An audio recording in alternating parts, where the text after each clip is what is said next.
So I wanted to welcome you, Dr. Das, very specially to the Goa School. Dr. Das, you're a leading voice in career education in the country. You've done over 40 years of this, and you're a pioneering voice in the sense that you started in the mid 80s, where career guidance was really not heard of in our country. So there's several generations of people that you have spoken to. And then, of course, you've contributed with a lot of leadership, governance, global influence, thought leadership, that kind of thing. Received several awards. I'll go through some of them because it would be remiss of me not to. So, for example, you serve on the governing board of several prestigious institutions such as the Woodstock School. You're an advisor to SIDBI. You've been a keynote speaker at the Global Conference on Creating Value. And you've been at several universities. Oh, you've spoken at the UN, you've contributed at the World Bank. And the universities you've been to is speaking at and contributing to is Nagoya in Japan and York in Canada. And I mean, I think your resume goes on and on. So it's certainly a great pleasure for us to have you here with us, Dr. Das. And it would be lovely if you could speak to us a little bit about how it is that youngsters in India today can choose a good career for themselves and the things that they need to keep an eye out on as they grow and develop themselves into the future. So, welcome, Dr. Das. Thank you so much, Madhuri. I'm super thrilled to be with you all at the Goa School.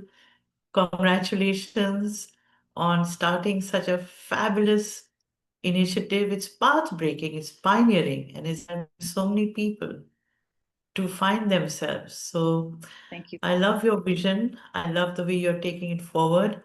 And I'm honored and thrilled to join you all today. Thank you. Dr. Amrita Das is also my aunt and godmother, and it is with her leadership and blessings and inspiration from her that we actually started the Goa School as well. And you've already done a lot to support us, so thank you for that. It's been an immense pleasure, Madhuri, and I'm so proud of you. So Thank proud you. of all that you've done and the Right. impact, societal impact that you've had, which is unique. I have never come across a concept like the Goa School, which has a unique aspect of mentorship, year-long mentorship. Yeah. And I wish every student could avail of that mentorship because that's an urgent need today in a Thank very tumultuous world. So you. Right. maybe one day Goa School will reach out to many, many more students with people who would be ideal mentors for them. Now, so going to your question about how does one do career planning to find an ideal job, the best fit job. And we believe it's important to fine tune the choices to each one's unique frequency. We are all unique. We all have talents and identities which are special to us. So at ICS, we designed a process which has been very effective. Know yourself, inform yourself, plan for yourself. Hmm. So, know yourself is about understanding what your strengths are, your aptitudes, your interests, your passion, your talents, your aspirations. And it has often been said that all wisdom starts with self knowledge. So, I have a little anecdote which I'd like to share with the people who are joining us Please. today. Yeah. So, there was a king in ancient India, Mm-hmm. supposed to have been King Vikramaditya. And he was a very renowned, very good king, very beneficent. He wanted to empower his people, do good for them, ensure that they flourish. So he put on a disguise and go and move amongst themselves and ask them what they thought of King Vikramaditya. Now, because of his disguise. They didn't recognize him. And he got to hear feedback he had not expected. Feedback like, we have a good king, but he doesn't know that the ministers are corrupt. He doesn't know there's unemployment. He doesn't know that we are not safe. Food is adulterated.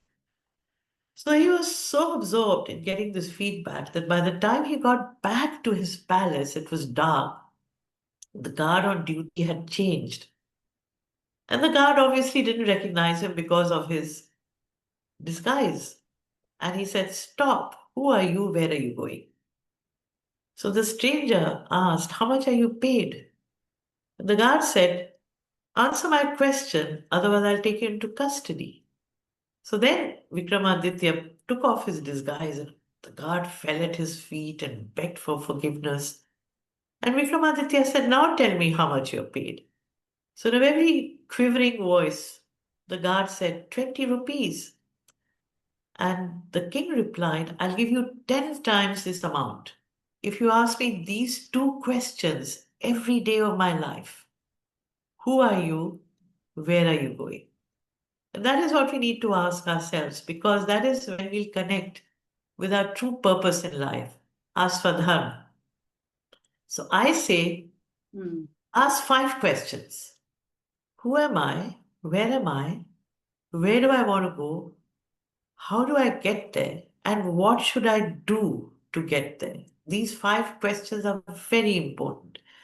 And we have a holistic Hmm. battery of tests which helps to figure out all these aspects and fine tune the choice, as I said, to each one's unique frequency. Now, another important point is that as we travel in life, as we journey in life, we keep changing. We grow in experience, we grow in knowledge, and the world keeps changing. So we have to constantly align and realign our inner universe with the outer universe. So next comes Right. about informing ourselves. How do I get there? Information is power. The right information at the right time will get you to the right opportunity. So you have to constantly upgrade your information about what's happening with regard to courses, Hmm. campuses, careers, and how technology is making the changes. And then plan at Hmm. many stages. So the planning is ongoing. There are multiple pathways. I would like to quote Robert Frost, but change that Hmm. according to how I see the world. So Robert Frost said, two roads diverged in the woods, and I took the one less traveled by, and it made all the difference. Now, Hmm. I believe that today infinite roads diverge in the woods. Let's take the one least traveled by, if that aligns with our profile, with our aspirations, talents, passion. Hmm. Better still, carve a road of your own, and that will make all the difference. Hmm. So Very that interesting. So is you the have to change. know yourself and update yourself and then, Plan plan. for yourself the pathways, and these keep Yeah. changing.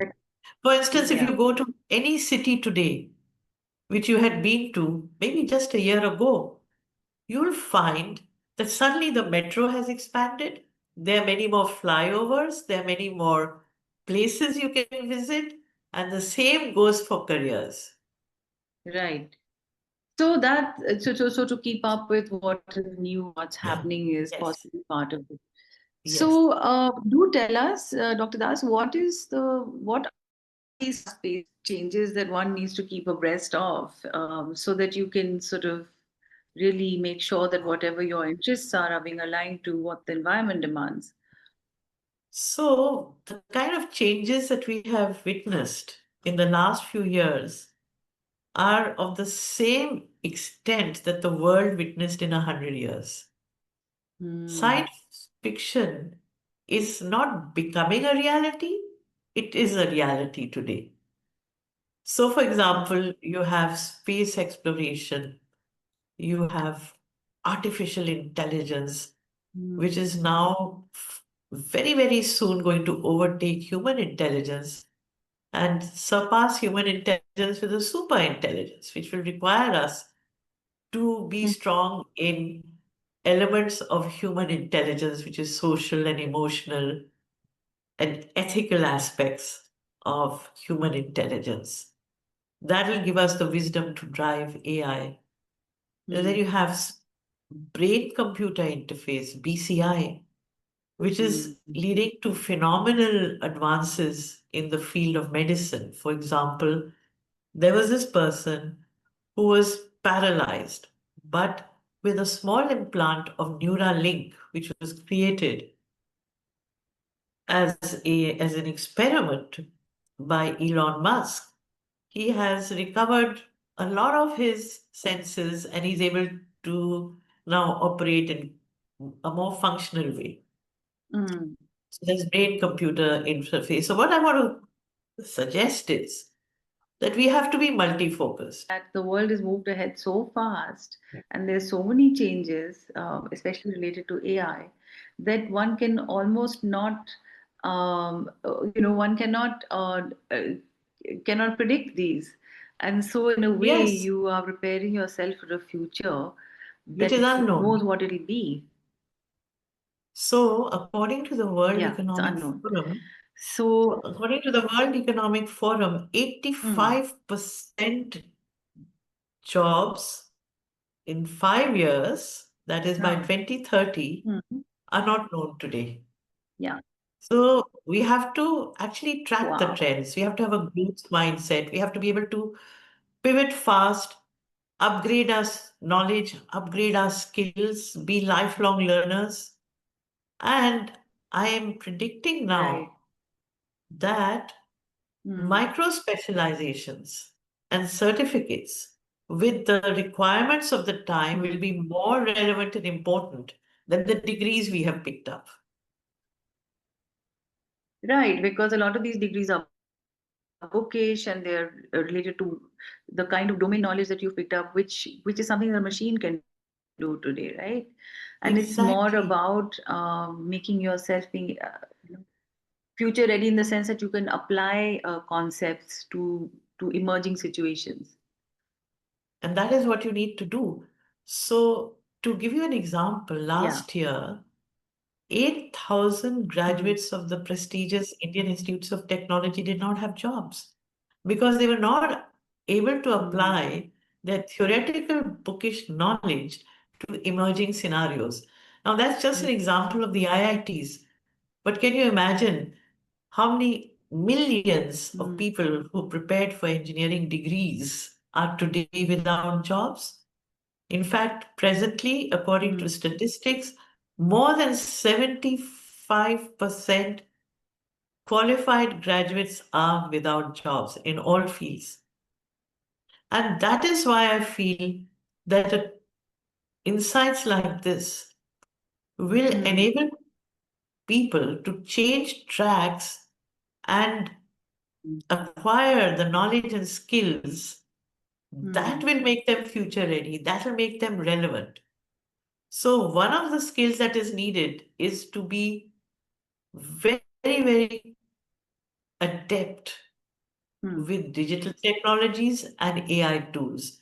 Because another prediction of the World Economic Forum, which does a lot of research, mm, is that those with AI will take away jobs of those without AI knowledge. So millions of jobs will be lost, but millions more will be created. mm. So we have to be very much ready for the millions that are being created and embrace the change and look Right. forward to it rather than be afraid of it.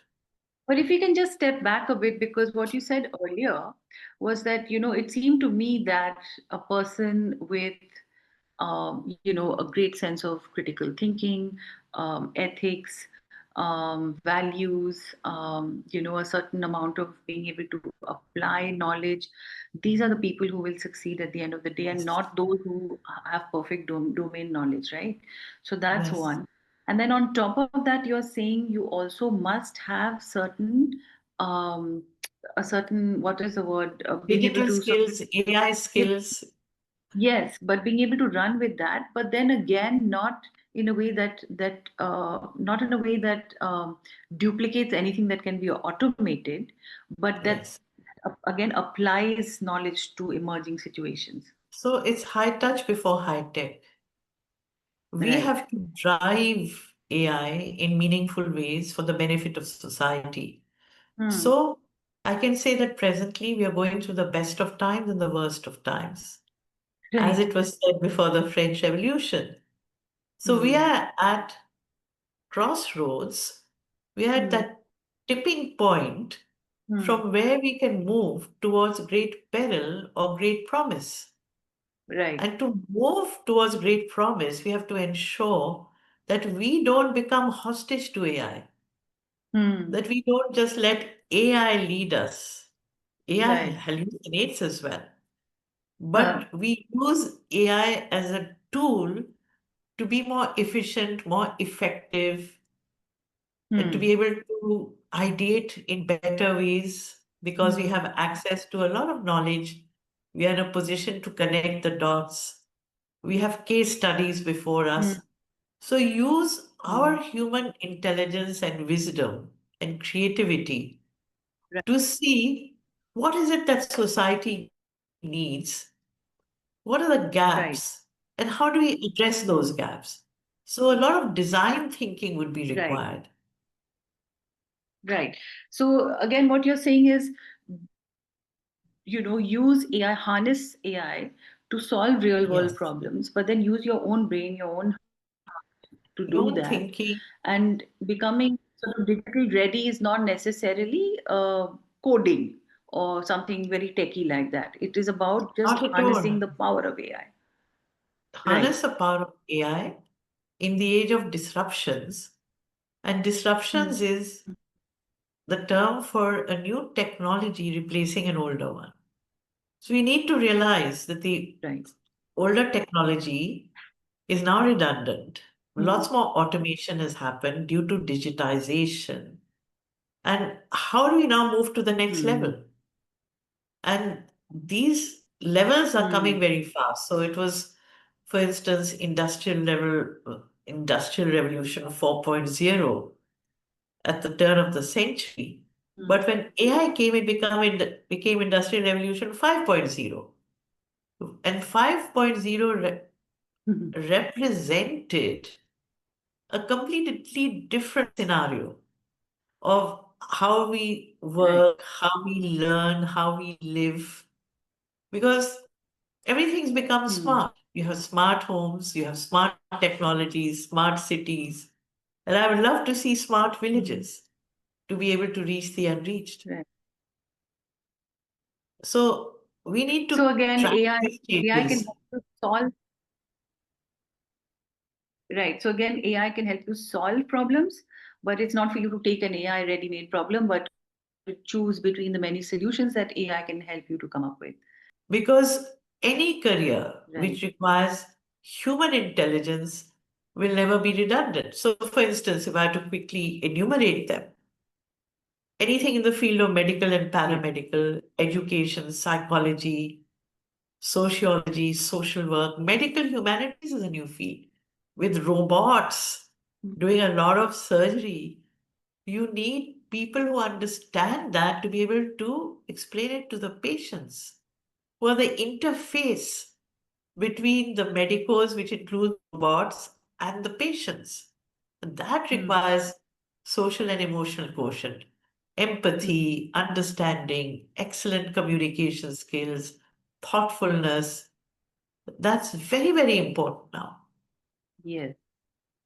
So that was a very interesting one from the medical field. Are there more examples that we can just go through quickly? Like, for example, in law, perhaps, or in business, in other fields, so that people really get the sense of what are the types of jobs within those fields that they should go for, and what are the areas they should focus on, and which parts they should leave to more or less like machine learning and AI and that kind of thing.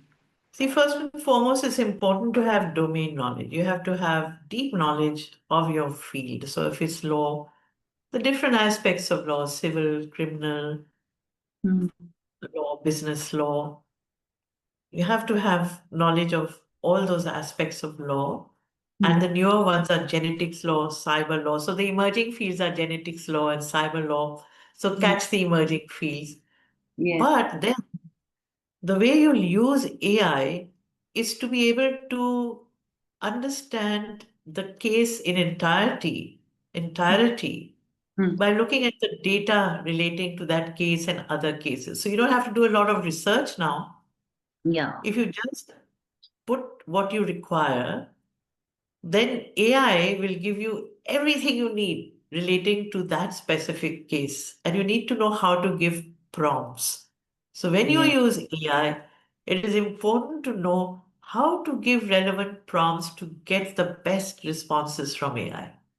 So do Hmm. you know prompt engineering is a field as well now? Wow. So Yeah. if you give the right prompts briefly and accurately, you'll get the best results. So one Right. is the right prompts. The other is to be able to put in all that data. For instance, you can just scan your documents, all the Hmm. documents. You don't have to read it. You scan all the documents. You put it on Chat GPT or Perplexity, and you give an instruction, summary, please, and you'll get a perfect summary. You don't Right. have to read. If you want certain aspects of it, you can ask for different aspects of it, and then AI will keep putting questions to you that do you want me to also give you some insights about another particular aspect that it'll mention, which it noticed you had talked about. So basically, you get to become much more efficient. You save time. Don't have to Hmm. read the fine print. You get Hmm. it all before you as beautiful summaries. Maybe I could have your comments, Dr. Das, on, what is the role of our education institutions now? I believe there's a new education policy, but in really bringing all this to the fore and changing perhaps the way that students come out of the system, who are more future ready. So, some of the changes which have been recommended are, and one that I really feel is important, is to demolish the silos or the streams of science, commerce, and humanities. Uh, Previously, students had to take up subjects like physics, chemistry, maths, physics, chemistry, biology, with very little flexibility of a fourth or a fifth subject, which was beyond their domain. Gradually, it opened up, but it was limited. Now, other than ensuring that your eligibility requirements are met for engineering and medicine, which is physics, chemistry, maths, physics, chemistry, biology, you can take anything. You can have physics, maths, economics, history. You could have biology, mathematics, psychology, and economics. right. Now, why this is important is that firstly, you are picking up subjects that you're naturally good at. When you study those subjects, you develop your cognitive skills. So that is a very important thing. When you are forced to take up subjects where you actually memorize, you're not learning with understanding. So now students are able to take up subjects that they're naturally good at. Their mind develops. They do well. Their self-esteem grows. They don't have to go for coaching and tuition, and they have time to develop their hobbies, take Yeah. part in co-curricular activities. So that is very, very good for holistic development. What is more and more specializations bring two or three subjects together. For example, if you study economics with psychology, there's a new field called behavioral economics or behavioral finance.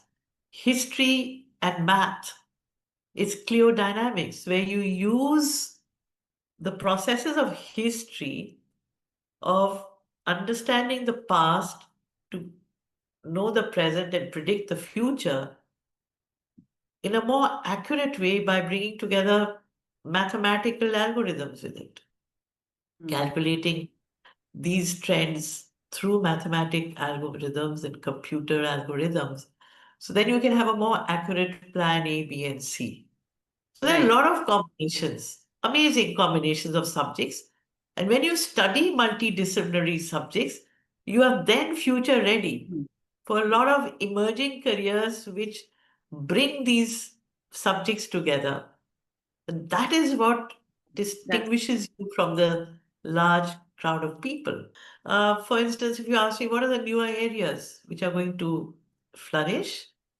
Where I could predict people will always have jobs. So one I already mentioned was anything which requires human intelligence of emotional, social, ethical competencies.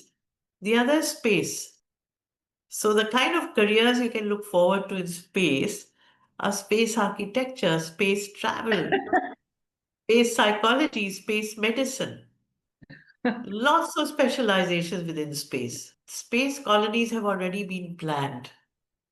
So there will be a lot of Mm. changes on Earth, in the ocean, in space, with amazing Mm. job opportunities which we have not even thought of, unimaginable. Wow. So, so for people who are creative, who love music, who love media, there's going Mm. to be more and more interface with people. So television will come to your home and you'll be able to talk to the people on the screen there. So that kind of interface is coming up. Excellent. And there's a lot of more scope for people who are creative to Mm. make movies because of these digital platforms. Mm. Excellent. So, Dr. Das, thank you so much. This has been such an illuminating talk. We've traversed a very large universe with, how it is that we can prepare ourselves for the future, even though our future is unknown, and the sort of things to look out for, how to become digital/AI ready, and of course, how we can prepare ourselves through the education system to make Yes. sure that in the end we can find a career of our choice that is also going to be something that we love doing and also something that will help society. So Yes. this is really marvelous. Thank you so much for joining us today. It's been great talking to you. There's so much to talk about. I think I've just touched the tip of the iceberg. So maybe another time, another talk. But Yeah. there's so much happening out there. I just want Yeah. to I want to tell everybody that Hmm. if they track the changes that are happening and they're future ready, they'll never be without a job. And to think about a gig economy, which will bring them multiple sources of income, and have career portfolios that will bring together building blocks of their talents. So you could be, for example, somebody in the Indian Foreign Service who's a writer and also a singer, like Nirupama Rao. So you can have two or three building blocks in your career portfolio, and more of this will be required. And I can tell you that all of you will have at least five career innings. So Wow. lot a very exciting future awaits you. And if you can dream it, you can do it. Wow. That's Yeah. super. Thank you again. Thank you so Thank much. you. Lovely Okay. talking to you. Great being with the Goa School. And wish you enormous good luck as you reach out to people in such meaningful ways. Thank you so much.